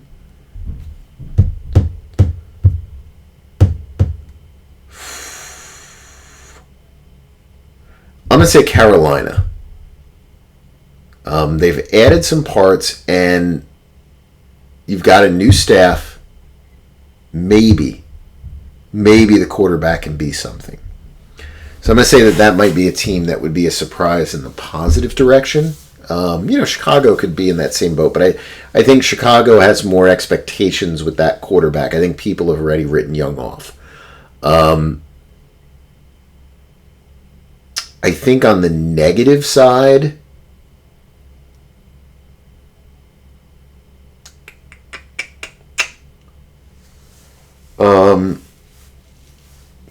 I think when you look at some of these teams that were good, like playoff teams last year, I'm not sure about Miami. I don't think Miami's going to be terrible. I'm not sure if they'll make the playoffs again, though. I don't know what the expectations are for Jacksonville. I think Philadelphia is going to be a lot worse than people probably think. I think Detroit is going to be worse than people think. And San Francisco, who knows? They might be, they're getting a little long in the tooth there. How financially screwed are the Falcons if Penix winds up taking Cousins' job next year? Not really a big deal. Look, if you have a young quarterback that takes over and gives you that bigger ceiling, that's not a bad thing, because that you have a chance to be much better. Cousins is what he is. In terms of, basically you would have a $40 million quarterback as your backup, whether he's happy or not about it. That's what you would have next year, and then you would move on the following year. Your dead money at that point would be 35. I know it only says 25 on the site, but that roster bonus would be guaranteed if he's on the roster. Or, you look to trade him, because even though he does have a no trade, pretty sure he has a no trade, he might be willing to do it. So if you have a young quarterback and he's the guy, I wouldn't worry about the money as much. It's a negative, but I wouldn't worry about it. Stevie, last one, an oldie. I don't know if you'll know. Terrell Owens' Eagles contract situation. Was he right saying the Eagles were going to cut him after year 2? Always seemed odd they would do that. Also, you agree with me, he shouldn't be in the Hall of Fame because he wrecked 3 good teams. Oh, no. Terrell Owens belongs in the Hall of Fame. Guy was an incredible football player. Forget all the other stuff. Forget the antics. Forget the refusing to go to Baltimore. Forget the issues in Philadelphia. Guy was an amazing football player. I don't think the Eagles were going to cut him. I don't think he thought the Eagles were going to cut him. I think this all went back to he signed a deal because he didn't... Okay, so he didn't want to stick in San Francisco, if my memory serves me right. I think he missed... Did he miss something where he was supposed to be a free agent? Miss some date in the contract? I might be wrong on that. I was going to say miss something that allowed him to not be a free agent. I can't really recall. I might be wrong on that one. But anyway, they did the trade to Baltimore. He didn't want to go. And he wanted to go to a team that I think he thought would utilize him better and would be more of a market to where he could promote himself, the Terrell Owens brand. And I think the thought was always like, I'll just sign whatever they're willing to sign me for, and then I'm going to get a raise. And I think that was basically his thought process. He got hurt, was having a great year, comes back in the Super Bowl. If I have my timeline right on that, comes back from the injury in the Super Bowl, and I think it was like, this is Superman coming back, and then it's just like, okay, good, now you got to pay me. And the Eagles, that was the wrong team to pull that with, because that was not the way the Eagles are now with the money. They were much more cautious with what they were doing with some of those things, and they had no desire to open up that can of worms, which led to all the stuff going on with him doing his sit-ups in the parking lot, or in the driveway, and all that other stuff. But I don't think that I think saying the Eagles were going to cut him, I think that was just like, you need a line to say to get more people on your side, versus just saying, I deserve a bigger contract, which is really what that, I think, was about. If you watch any episodes of Hard Knocks this season, what are your thoughts on the Giants? They look like a mess. So I haven't really watched it. I've just seen kind of clips, which are kind of cool. I don't know. Part of me says that when you listen to some of the discussions that they're having, that part of it is very clearly done with the notion that there's a camera there with them. Now, don't get me wrong. I've met enough people in the NFL to know that the conversations that NFL teams have in their front offices are not much different than the conversations I would have with my buddies, at the bar on a Friday for happy hour, about the Jets. There's not a lot of difference, okay? There's stuff that's obviously a lot more in depth. There's a lot more planning that goes into it. There's a lot more stuff, but there are conversations that are no different than the stuff you will see on Twitter if you have people discussing things. No different than what you'll hear on a podcast if you get two people discussing a topic where they're informed on something, versus just, seat of your pants yelling and ranting and raving. So I don't think that that's the case with them. I think the stuff that looks like a mess, the comments when you say, the Barkley, it took years off my life doing the franchise, tag thing. It's like, man, that's not a good thing to say. Like, you're not cut out for this.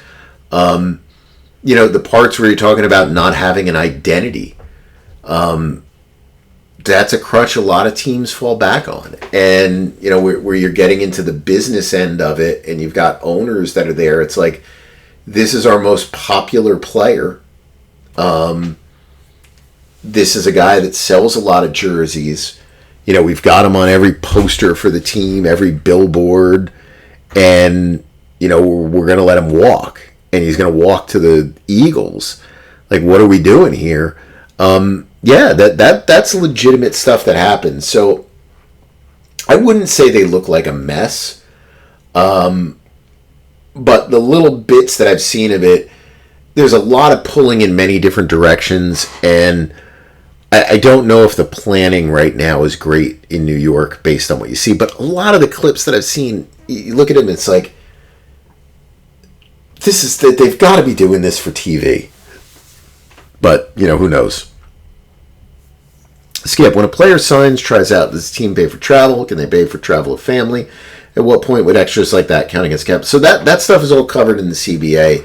I think teams cover, most of that stuff. Not a family thing, but there's things that are covered for bringing a player in.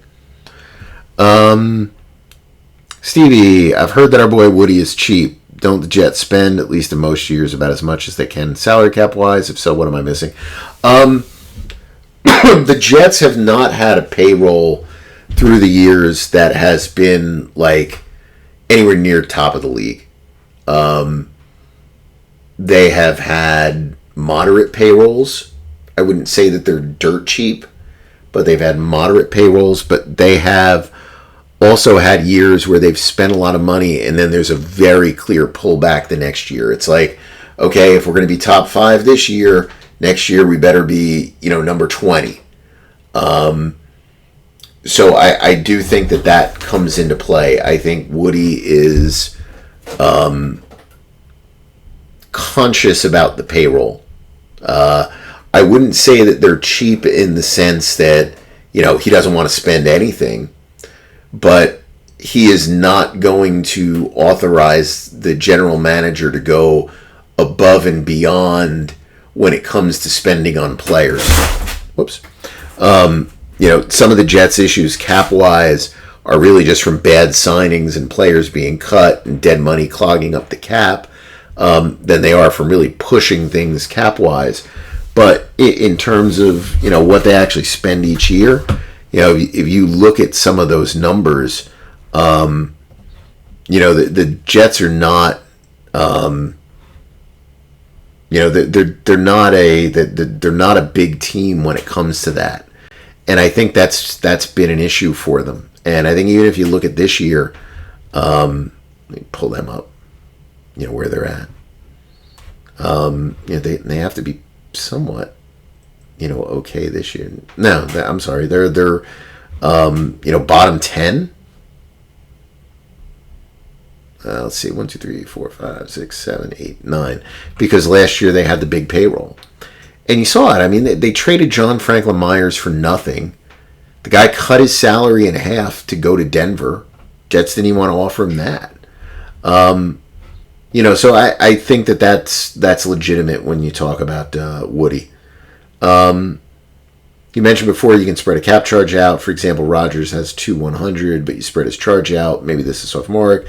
Jets theoretically signed Devontae to a 3-year, $500 million contract and have year 1-2 cap charge $1 million, but push charge 2080. No, you can't push things that far out. First of all, there'd be limits on the length on that contract. To go so far out, you'd have to have a bunch of stuff in there. Secondly, the NFL does have certain rules with certain types of clauses where the money goes beyond the levels of the CBA. You get into these things that are called Dion charges, the way that they reallocate the money. So there's a lot of things once you go beyond the CBA as to what you could do with the numbers. Even with Rodgers' deferred cap charge, if this year is no good, how fast can they turn this around by cashing out?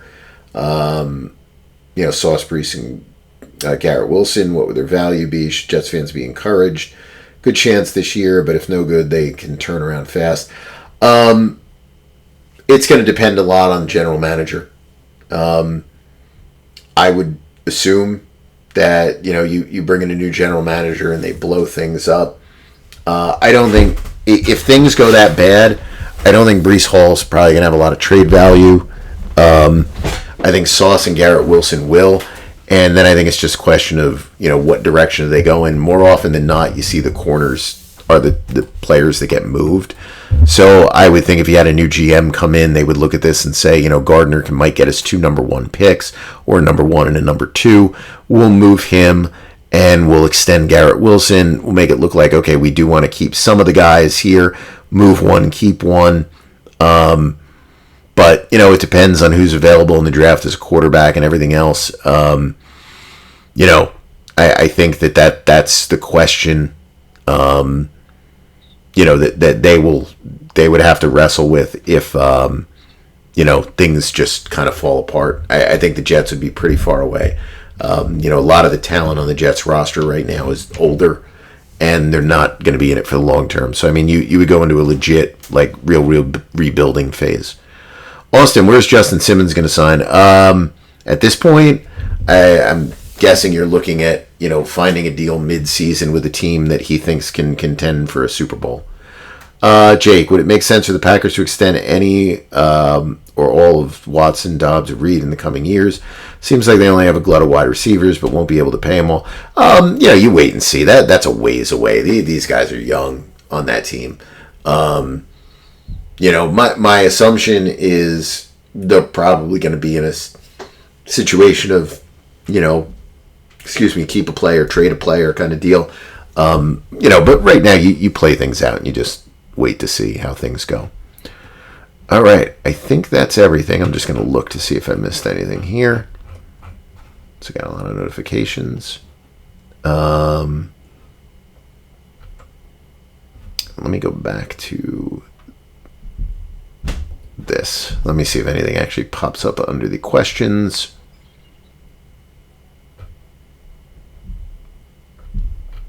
I don't think so. So I think I have it. Oh, here's one. Shoes. I know we have 3 different ones. All right. So Myles Garrett has another top 3 edgy or better. What would the best thing for the Browns do? Should get enough picks and salary cap relief to justify it. Also considering he is close to a Hall of Famer.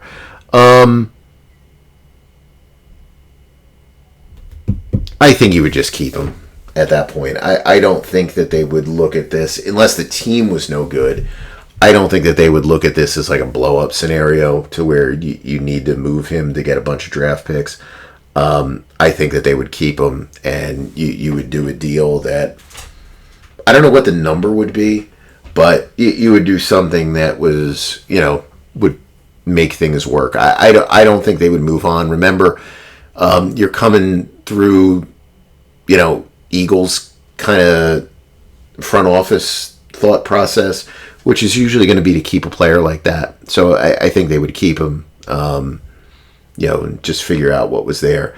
If you were a wide receiver prospect, how low could you be drafted in the first round before it would be better to go in the second round? Second round, only a 4-year contract. First gives you that better pedigree. That's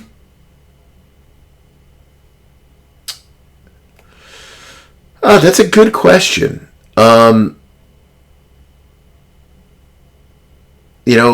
If you get drafted late in the first round, you're also going to a better team, and there's probably a lot expected of you, and you might not live up to some of those expectations. I don't know. I think it's almost always better to be a first-round pick, get that option year, even if it means a 5th year is under contract.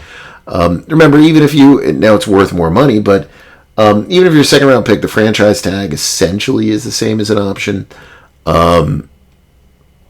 So I think it's almost always better to go in the first round, but I can understand why someone would say, well, I might rather be a high second-round pick than a late first-rounder. What do you realistically expect to get Dak to get if he signs this year? I think if he signs this year, it would have to be like 50 or less. I don't know. I don't think that I can't imagine that at this stage of the game, Dallas is going to go up to $60 million a year. Maybe they would. So I guess I would look at it 2 ways. If this was a Dallas Cave scenario, he's going to get 60. If this was Dak basically saying, all right, you know what? I really, really, really want to finish my career in Dallas, he's probably going to sign for 50, 45 to 50. I think those are the 2 scenarios that would be in play. All right, I think that covers everything for me. I'd like to say I'll be back next week, but I know I can't guarantee it. So hopefully I'll be able to come on and chat next week. But if not, sometime soon, hopefully before I go away on vacation in August, we can sneak one more podcast in.